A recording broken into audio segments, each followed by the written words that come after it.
All right, Jesse. What do we got next? Okay, next question is from Jacob, a 20-year-old from Colorado. I seem to have contracted a case of what I call seasonal discipline, where I'll be very actively disciplined on following my habits and systems for a few months at a time, and then fall off really hard for a few months in an endless, agonizing loop. I'm wondering if you have any tips for cultivating a more consistent commitment to discipline. You got a lot of young people today, Jesse. I know, I was thinking the same thing.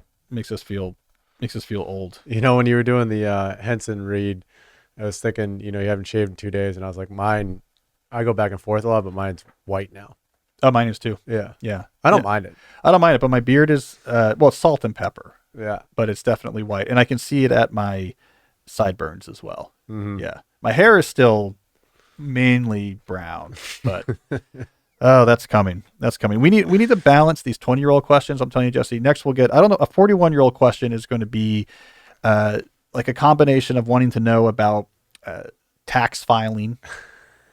I'm doing my Schedule C deductions and wondering if this is the right, line item to put that deduction. Some mixture of talking about tax filings and then also, I don't know what else to potential hair surgery. And hair surgery. I had that. I'm thinking about getting like this hair surgery for that hair surgery, and I have a kind of a tax question. And also I'm tired all the time. And I need to should I get like testosterone treatment? Yeah. Meanwhile, these young kids are, I was up 12 hours, 20 hours straight working on my screenplay. And we're like, I only get 2 hours of working in the morning before I fall asleep and take a nap. All right, Jacob, I'm sorry. Let's get back to your question. Seasonal discipline. You some periods do well, some periods you do not so well. All right, very similar to Fahad. So I'm going to have, again, two solutions here. Where this is going to overlap with what I talked about with Fahad is just the mindset training piece. So the very same thing I recommended Fahad that I recommended at the beginning of the show, I'm going to recommend as a starting point for you as well. That discipline layer, that very first layer of the deep life stack. 2 to 3 non-trivial but tractable daily disciplines covering multiple areas of your life that you track every single day and put most of your productivity, intentionality, focus, all that willpower on just doing those every day, not breaking the chain. You want to mark it every day on a calendar. It's a good tune-up just to get your mind back in shape as I don't need external power to do things. I don't need to be in a season where I'm excited or things are going well to make progress on important things. I can also make progress in the hard seasons, in the proverbial winters when other things are going on or the work itself is not going so well. See, there's a mindset tune-up, and I think that returning to that discipline layer can help with that. And then just like with Fahad, but with slight differences and specifics here, I would say let's also think about what you're calling here habits and systems, what these habits and systems are. So even if you have the right internal conception of yourself, it is still the case that if the particular habits or systems you've put in place, if those particular habits and systems aren't sustainable, or if they have a lot of friction, they work, but they have overhead that don't need to be there, and your mind senses that, you are going to accumulate stress fractures, right? You're going to accumulate over time this friction and grinding of the system's not quite right. It's too big. It's too hard. It has steps we don't need to do. It's like the system's going to start building up these stretch fractures until the whole thing eventually breaks apart. And that's maybe why you can only make a few months. This is very common in the world of productivity systems, that if the system is not compatible with your life and streamlined and believable, you can last with it for a while. But after, it gets just clunky. I'm typing these notes and it goes into this note system that then automatically populates these type of systems. And every day I have a generative AI bot take these and generate a schedule. And then I use that schedule to sort of schedule my hours.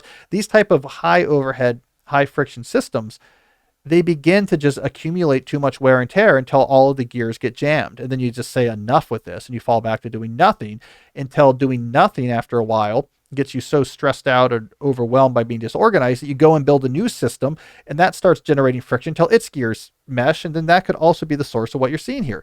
One season up, one season down, one season up, one season down. So you also want to really check out your systems here, streamline them. The simplest possible thing that actually helps you get your work done sometimes is the right thing to do. Get rid of unnecessary things. Have a core document where you keep track of here's what I do and how I do it. So you're not just trying to keep track of things in your mind and you can see where there's overlap or redundancies or your systems are sort of out of control. You want something that fits very naturally into your life. So if you're starting from scratch here, I would say something like multi-scale planning. You have a strategic plan, a weekly plan, and do some sort of daily time block plan during work days, but not the weekends. Have some sort of good system for capture of your tasks so that you don't have to keep track of those things in your head. Put those two things together, maybe mixed in with some sort of fixed schedule productivity mindset of this is my work hours and everything else has to fit into it. That's a good start for organizing all the professional things in your life. Use very simple tech tools for implementing this. I'm talking, you have a paper time block planner and then a couple of Google Docs to keep track of strategic plans and weekly plans. You could use Trello to keep track of tasks or even just a long text file where you're typing things. Simple technologies that are easy to get in and easy to get out that you can access from multiple platforms. That makes a big difference. As you add in other structures or goals around your personal life, keep it simple, So again, let's go for simplicity, accessibility. Let's try to minimize friction. Let's just make the general rhythm of your life something that's very sustainable. That'll help too. So I don't know in your case, Jacob, which is the bigger problem. So I don't know if it's a mindset issue, that your systems are fine, but your mindset just needs right now external fuel for you to work on hard things, or if it's a systems problem. Your mindset's fine, but your systems have too much friction. So look at both. But between those two things, I think you're going to find the seasonality of following systems is going to go away. One epilogue I will add to this as well is don't reject seasonality outright as an issue. I think it's an issue if your systems are seasonal. I stop being organized during some months versus others. I think it's completely fine if your workload is seasonal. In fact, in my new book, Slow Productivity, which is coming out in March, there's a whole principle is about working at a natural pace, and it really gets into seasonality and how natural and well-suited humans are for that. So I do want to throw that in there. You might just be getting exhausted, right? Like a professor, by the time the professor gets to the end of spring, traditionally, they're exhausted because they've gone through a full school year. So to actually pull back some in the summer makes sense because you need to recharge. If you try to go all out in the summer after a hard spring and after a hard fall before that, you might just run out of steam altogether. So I think seasonal workload could be fine as well. So let's throw that in here, not just as an epilogue, but I'm going to throw this in, Jacob, as my third part of my answer. Make your workload seasonal, but keep the systems the same. You're still multi-scale planning, but when you get to some months of the year, the amount of stuff you're putting to your week, the complexity of your daily time block schedules are much easier. And you get that relief of, man, this feels great. I can really control my time. I'm taking Thursdays completely off because why not? I'm using planning so I can move pieces around. This is great. I can actually extract a lot more relaxation and recharging because I have some structure. So I think a seasonal workload could be excellent, but you don't want your systems to come and go seasonally. And you want to make sure that your mindset is one that doesn't require external power. So there we go. I upgraded this from 2 parts to 3 parts, Jacob. And hopefully you will find that useful. All right, let's keep going here, Jesse.